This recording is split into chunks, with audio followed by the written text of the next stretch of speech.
Assalamualaikum warahmatullahi taala wabarakatuh. Alhamdulillah wassalatu wassalamu ala sayyidina Muhammad wa ala alihi wa sahbihi ajmain. Rabbi shrah li sadri wa yassir li amri wa hlul 'uqdatam min lisani yafqahu qawli. Subhanaka la ilma lana illa ma 'allamtana innaka antal alimul hakim. Pertama-tama kali, marilah kita bersyukur kepada Allah Subhanahu Wa Taala kerana dengan limpah kurnianya kita masih lagi hidup dalam lingkungan iman Islam dan ihsan, dan sama-sama kita sentiasa bertaubat pada Allah Taala akan segala dosa yang telah kita lakukan. Moga-moga Allah Taala menetapkan kita di atas jalan yang lurus, insya-Allah. Pada video yang lalu saya telah menjelaskan secara ringkas tentang mukadimah ilmu tauhid. Maka bolehlah rujuk semula video saya yang lalu itu. Linknya saya ada sertakan di bawah. Dan sama-sama subscribe video-video saya untuk mengambil manfaat dan boleh disebarkan, insya-Allah. Dan pada kali ini saya ingin menyambung tentang tauhid, tentang ilmu tauhid, iaitu hukum akal.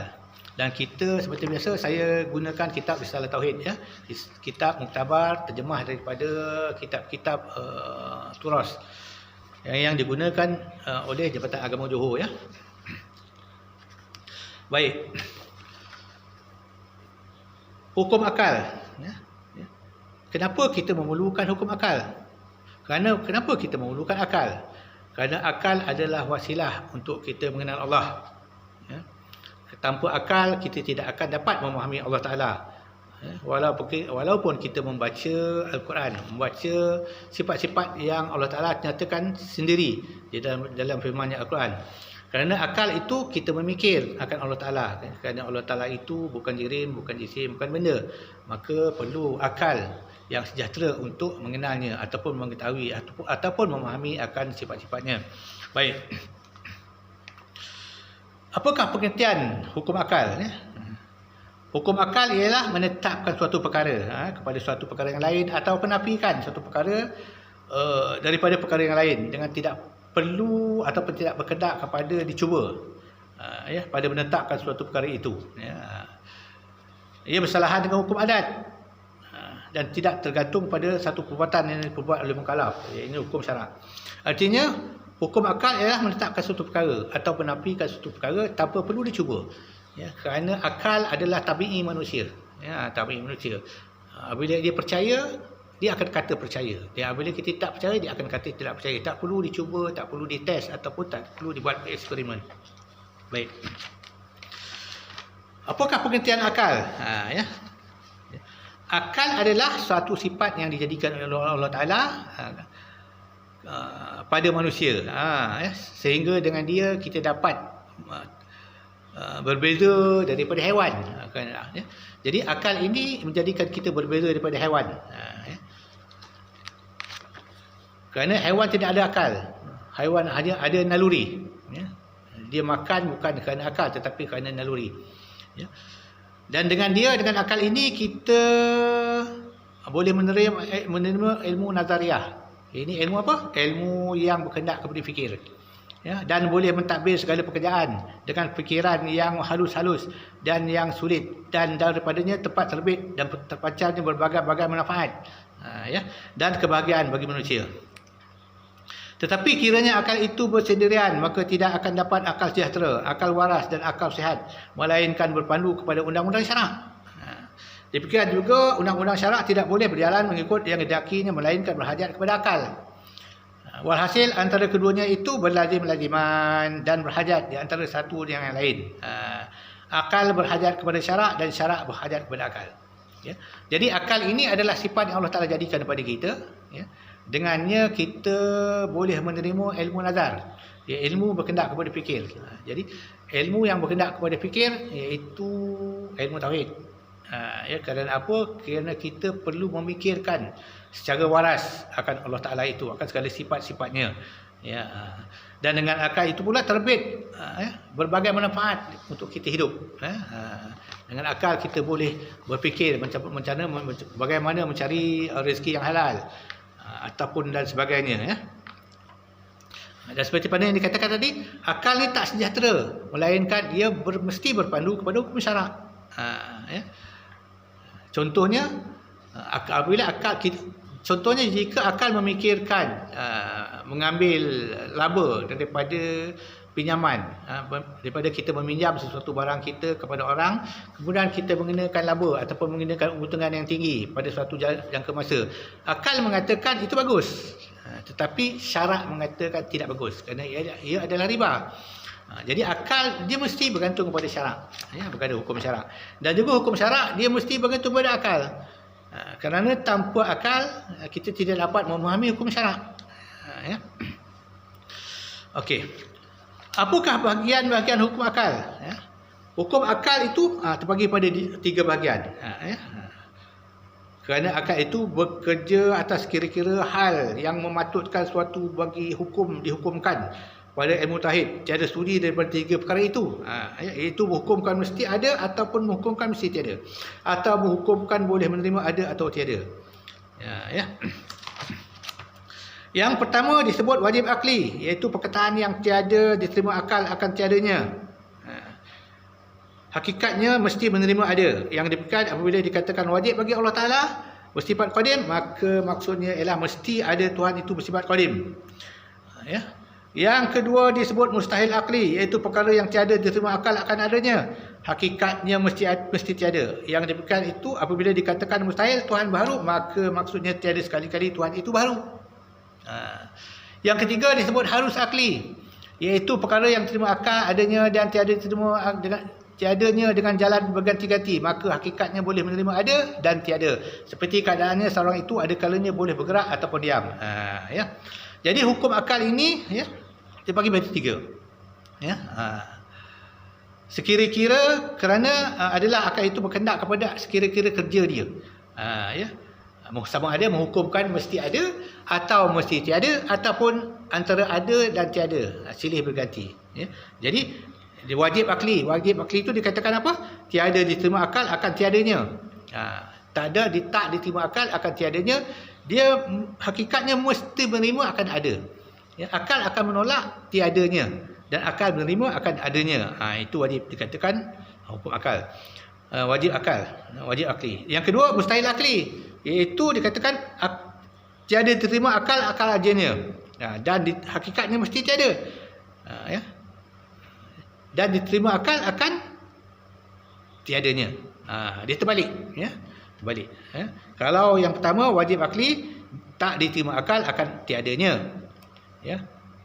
Hakikatnya mesti menerima ada. Dan tidak diterima akal akan tiadanya. Dan mustahil akli itu tiada diterima akal akan adanya. Hakikatnya mesti tiada dan diterima akal akan tiadanya. Dia begitu. Lebih kurang begitu, dia terbalik. Jadi mustahil pada akal ni dia tetap tiada. Sama juga dengan wajib pada akal, dia tetap akan ada. Walau akal itu dia terpusing ataupun akal tu tak percaya Tuhan itu tiada, Tuhan itu tetap ada. Kerana Allah Ta'ala itu tidak tergantung kepada akal. Cuma akal memahami akan dia itu ada atau ada. Akal memahami Allah Ta'ala itu ada. Jadi maksudnya Allah Ta'ala itu tidak bergantung kepada akal. Tidak bergantung kepada akal. Kalau akal kata tak ada, ibarat kata akal itu rosak, ataupun cedera, dikatakan Allah Ta'ala itu tiada. Allah Ta'ala tetap ada. Dan lagi harus akli itu diterima akal akan adanya ataupun tiadanya. Seperti mana seseorang itu bergerak, diterima akal, dan kemudian ia diam duduk pun diterima akal.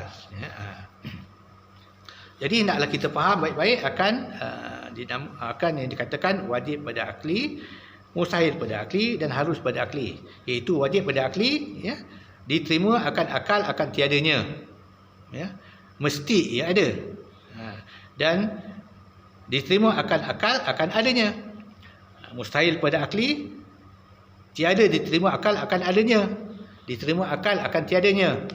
Harus pada akal, iaitu diterima akal sama ada ia ada ataupun tiada. Seperti makhluk, harus ada, harus tak ada. Okey, kita sambung lagi pada bahagian wajib akli. Adapun wajib akli terbagi pada dua, iaitu wajib akli daruri, iaitu senang mudah, iaitu menghukumkan suatu itu tetap adanya dengan tiada berkendak kepada perbahasan dan mendirikan kenyataan, seperti menghukumkan satu itu tetap separuh daripada dua. Wajib akli nazari, yang kedua wajib akli nazari, iaitu menghukumkan suatu itu tetap adanya dengan berkendak kepada fikiran dan perbahasan serta mendatangkan dalil asas ketetapan hukumnya. Seperti menghukumkan wajib wujud Tuhan yang menjadikan alam, maka tidak senang dengan menghukumkan wajib, melainkan tidak senang menghukumkan wajib wujud Tuhan itu, melainkan dengan diadakan perbahasan dan mendirikan dalil. Ya.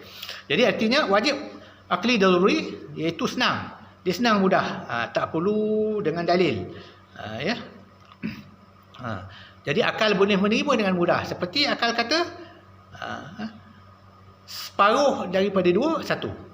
Satu itu adalah separuh daripada dua.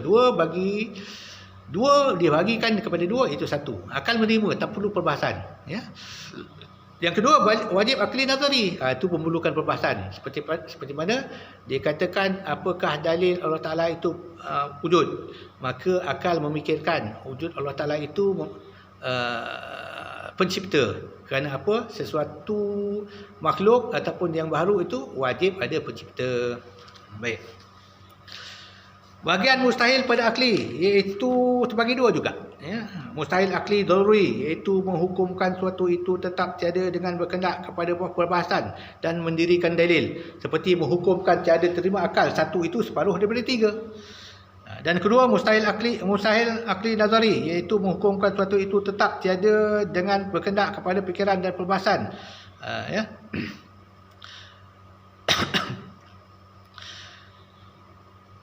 Dengan berkendak kepada perbahasan, seperti mendatangkan dalil asas ketetapannya, hukumnya.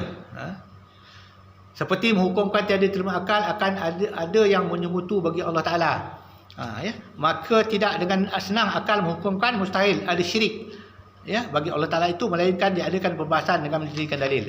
Jadi maksudnya mustahil pada akli, yang pertama mustahil daruri, iaitu senang kita menerima, kita tak perlu pembahasan. Seperti kita kata mustahil satu itu separuh pada tiga, mustahil tiga bagi dua itu satu.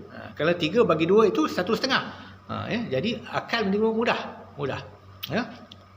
Berarti tiga bagi dua, ya, satu, tak mustahil. Ya. Kemudian mustahil pada nazari, itu berkendak kepada perbahasan, berkendak kepada dalil. Kerana apa? Ia agak susah diterima akal. Ya. Seperti menghukumkan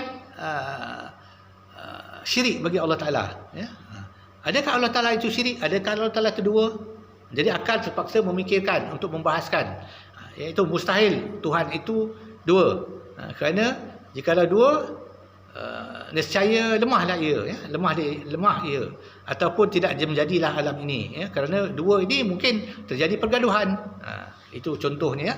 Contohnya kita memerlukan dalil atau pembahasan untuk menetapkan mustahil nazari. Baik.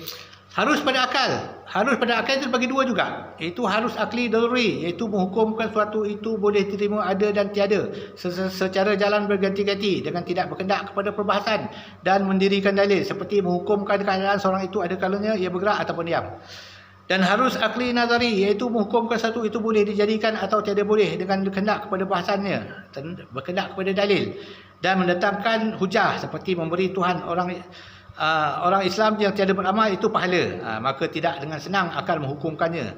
Hal itu harus, melainkan dengan diadakan perbahasannya dan dalil yang menunjukkan harus pada Tuhan memperlakukan seperti itu. Ya. Jadi harus pada akli ini terbagi pada dua juga, iaitu daruri, iaitu senang kita akan memikirkan harus. Ya. Seperti kita tengok saja orang itu, seseorang itu kadang-kadang dia berjalan, kadang-kadang dia diam. Kita tengok dia berjalan, kita pun akan kata sekejap lagi dia diam. Ya, ataupun apabila dia diam, kita akan kata sekejap lagi dia berjalan. Harus pada akal, tidak memerlukan pembahasan. Ya, yang kedua harus pada nazari, iaitu perlu mendatangkan perbahasan, perlu mendatangkan hujah, kerana tidak mudah kita menetapkannya. Contohnya, ya, mendatangkan dalil, seperti memberi Tuhan orang Islam yang tiada beramal itu akan pahala. Ya. Seperti mana kita faham, nakkan pahala mesti ada amal. Kerana amal itu mendatangkan pahala ataupun dikurniakan Allah Taala akan pahala. Kemudian kita ada pula yang dikatakan Allah Taala memberikan pahala pada orang yang tidak beramal. Ya, contohnya dia duduk diam saja kan, dia tidak solat. Maksudnya dia tidak solat kerana belum datang waktu. Tetapi Allah Taala memberikan dia akan pahala. Ya. Macam mana pula kita nak menentukan tu ataupun nak menghukumkan tu? Jadi mudah saja ya. Contohnya kita perlu mencari dalil.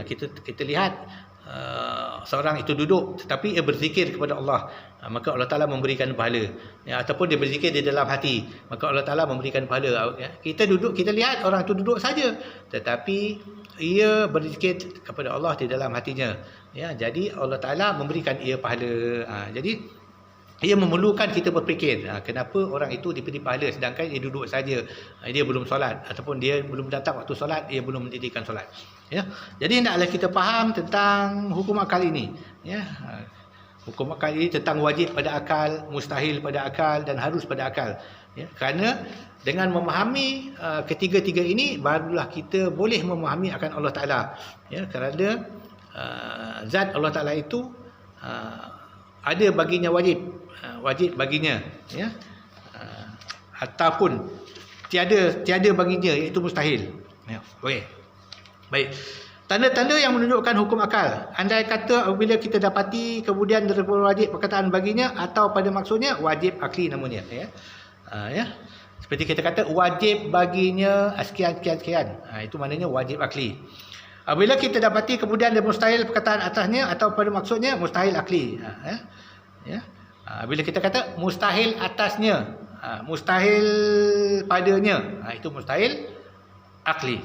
Dan apabila kita dapati kemudian ada wajib perkataan atas, maksud wajib syar'i. Itu maksudnya wajib syar'i. Seperti kata wajib atasnya. Jadi maksudnya wajib syar'i. Ini hanyalah tentang perkataan ataupun tentang sesuatu sistem kita memahami, ya. Wajib baginya, iaitu wajib akli, ataupun mustahil atasnya atau padanya, itu mustahil akli. Tetapi wajib atasnya, ya, wajib atasnya, iaitu maksudnya wajib syar'i. Ini tak ada masalah, ya, insya-Allah. Jadi sekian dulu, wabillahi taufik wal hidayah. Wassalamualaikum warahmatullahi wabarakatuh.